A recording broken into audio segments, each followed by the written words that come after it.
Faure Esozimna Gnassingbé est un homme d'État togolais, né le 6 juin 1966 à Afagnan, dans le sud du Togo. Il est le fils de Gnassingbé Eyadema, qui a dirigé le pays de 1967 jusqu'à sa mort en 2005. Cette filiation a fortement influencé son parcours, car il a grandi dans un environnement étroitement lié aux sphères du pouvoir politique et militaire. Dès son plus jeune âge, il est exposé aux réalités de la gouvernance, des relations internationales et des enjeux stratégiques d'un État. Son éducation reflète cette position privilégiée. Après une scolarité au Togo, il poursuit ses études supérieures à l'étranger. Il s'inscrit à l'université Paris-Dauphine en France, où il étudie l'économie, avant de rejoindre l'université George Washington aux États-Unis pour se spécialiser en administration des affaires. Cette formation internationale lui permet d'acquérir une vision globale des questions économiques, financières et institutionnelles. Elle contribue également à façonner une approche technocratique de la gestion publique, centrée sur l'efficacité et la modernisation. De retour au Togo,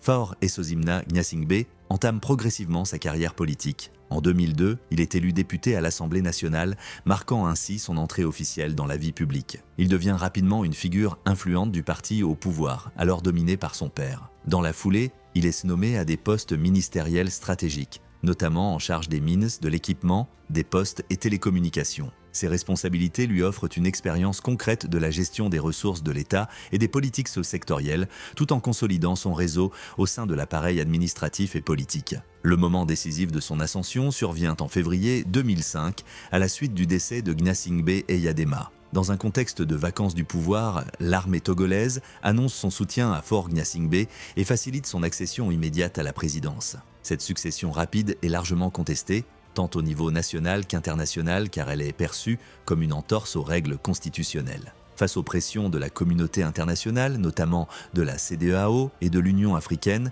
il accepte de se retirer temporairement et d'organiser une élection présidentielle. Il se présente alors au scrutin d'avril 2005 qu'il remporte dans un climat de fortes tensions politiques et sociales. Cette élection est marquée par des violences post-électorales qui font de nombreuses victimes et laissent une empreinte durable dans la mémoire collective togolaise. Malgré ses débuts controversés, Faure Esozimna Gnassingbé s'installe durablement au pouvoir. Au cours des années suivantes, il est réélu à plusieurs reprises, notamment en 2010, 2015 et 2020. Chacune de ces élections est accompagnée de débats et de contestations de la part de l'opposition qui remet en cause la transparence des processus électoraux. Néanmoins, il parvient à consolider son autorité et à maintenir une certaine stabilité institutionnelle dans le pays. Sur le plan économique, son action s'inscrit dans une logique de modernisation et de développement. Il met en œuvre des politiques visant à améliorer les infrastructures, notamment les réseaux routiers, portuaires et énergétiques. Le port autonome de Lomé devient ainsi un hub logistique important en Afrique de l'Ouest.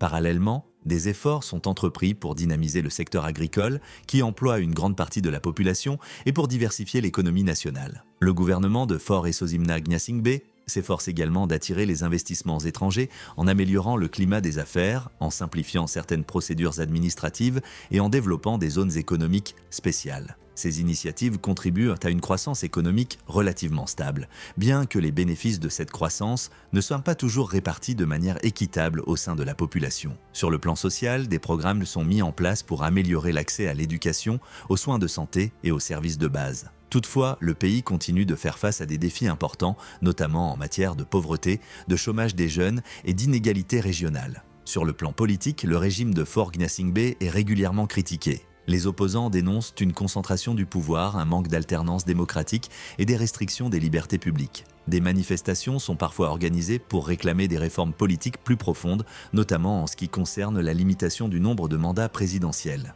Les autorités, de leur côté, mettent en avant la nécessité de préserver la stabilité du pays et de poursuivre les réformes de manière progressive. Une étape majeure de son parcours politique est franchie avec la réforme constitutionnelle adoptée en 2024.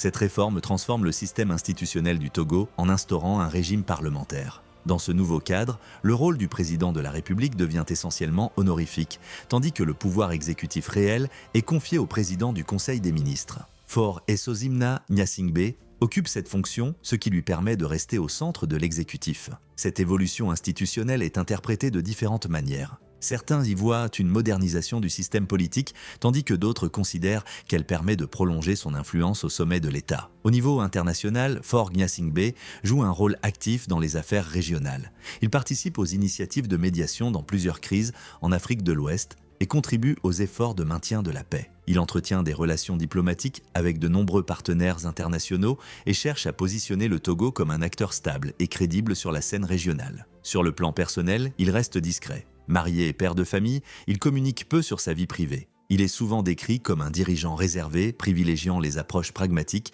et les négociations en coulisses. Son style de gouvernance contraste avec celui de son père, plus autoritaire et charismatique, bien que certains observateurs soulignent une continuité dans la structure du pouvoir. En définitive, Faure Esozimna Gnassingbé s'impose comme une figure majeure de la politique togolaise contemporaine. Son parcours illustre à la fois la continuité d'un système politique hérité et les tentatives d'adaptation aux exigences modernes de gouvernance. Entre réformes économiques, stabilité relative et contestation politique, son bilan demeure contrasté et fait l'objet de débats tant au niveau national qu'international.